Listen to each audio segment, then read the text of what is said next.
There's been a lot of Chris Paul news and rumors in the atmosphere over the last 48 hours, so let me try to do my best to clean everything up. It first started when my man Chris Haynes reported that Chris Paul would likely be waived by the Phoenix Suns and that his future would be elsewhere. It was none other than Shams at The Athletic coming behind Chris and saying, yo, the Suns are exploring all of their options, which includes waiving Chris Paul, trading Chris Paul, or even the very rare waive and then bring Chris Paul back at a lower rate.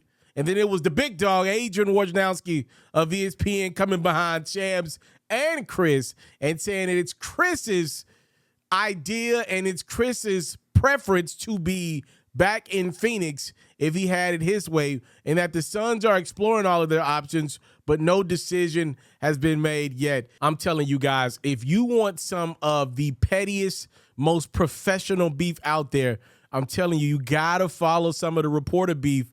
You got to read between the lines and see things that are not so obvious to the first eye. Anywho, I think what's happening with Chris Paul is this.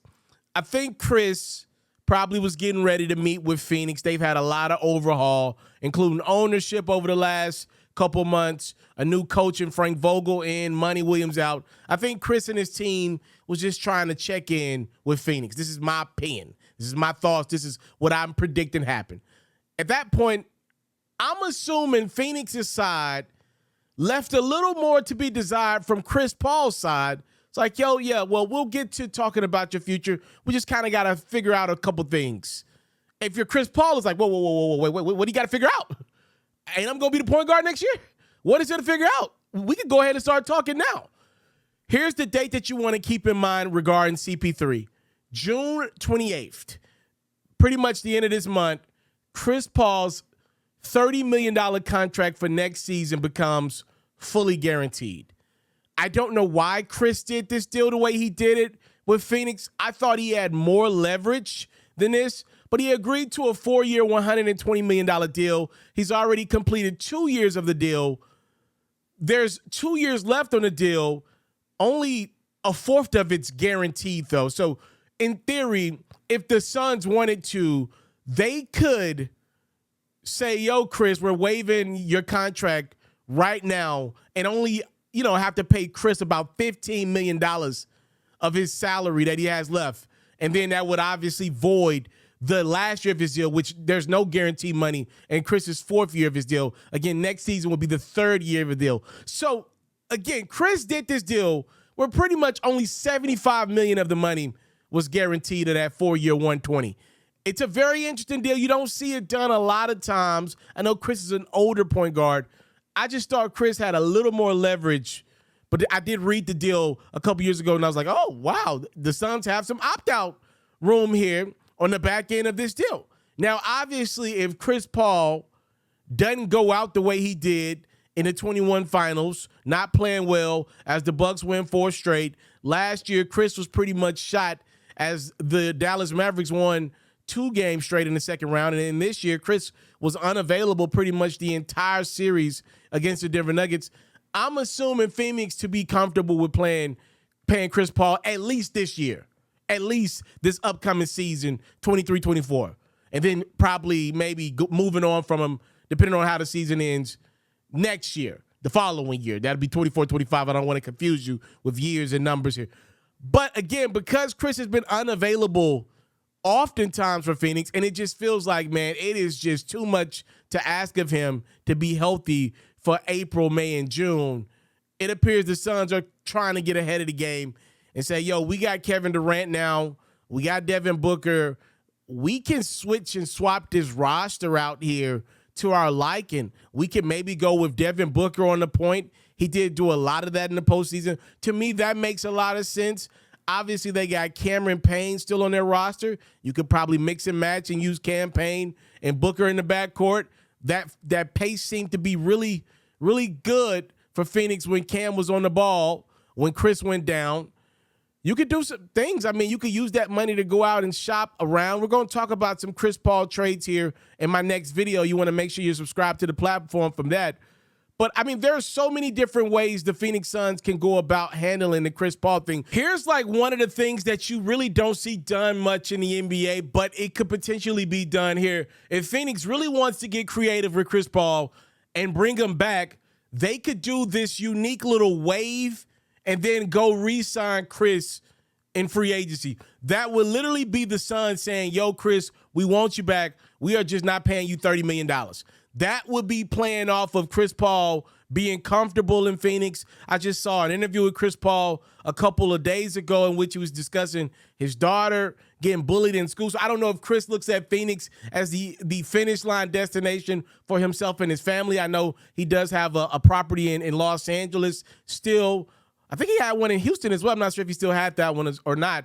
But again, I don't know where Chris fits in with Phoenix. Does he really, really, really want to play with Booker and Durant another year? Does he really, really, really not want to start over for another team, again at this point in his career?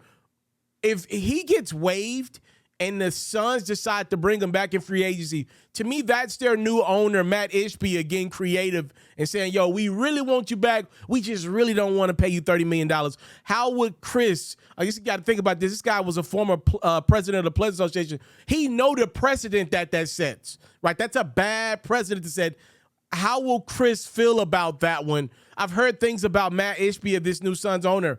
I've been told that his daddy was a very rich man, and I bring that up to say oftentimes when we see owners come from money, I'm saying often, not all the time, but oftentimes we see them much more aggressive with their dollar, much more short-leased with the money because they're not the generational wealth starter. I've seen that many, many times. The generational wealth starter, hey, they're usually a little tight with the bread because, again, keep in mind, they know how hard it was to get to this point.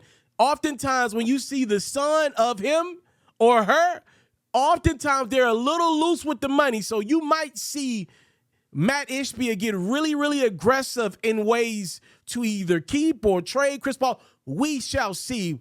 But again, keep in mind, if the Suns opt to just waive Chris Paul, they could re-sign him. Now, if they waive and stretch his contract, for those who don't know, I don't want to get too financially deep here, but I'll just say it like this. When you waive a player, you got to pay them that money. When you waive and stretch them, which you see a lot of teams do with guys that are not playing, one that comes to mind is Luol Deng. He got a big contract with the Lakers. I think the Lakers just stopped paying Luol like a year or two ago. They waived him and stretched him, meaning the cap hit against the Lakers' salary was a lot less. Just for Phoenix's perspective, if they waive Chris Paul, I think the Suns would be about $13-14 million under the cap. If they waive and stretch Chris Paul, again, that's them saying, yo, Chris, we're going to give you your money. Your money's in an escrow account. We're going to pay you over time, just so you don't spend all your money at the casino, wherever, on State Farm insurance, whatever.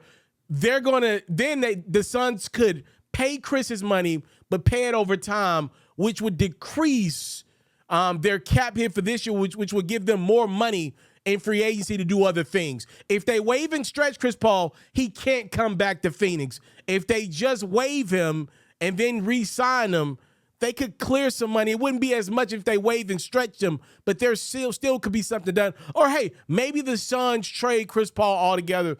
Lots on the table with CP3. I just want to come back on camera and kind of clarify that there were a lot of conflicting reports from a lot of great reporters over the last 48 hours. Again, Chris Paul's future with Phoenix is up in the air. He has let it be known that he wants to continue playing basketball for a title contender. We shall see what the Suns want to do.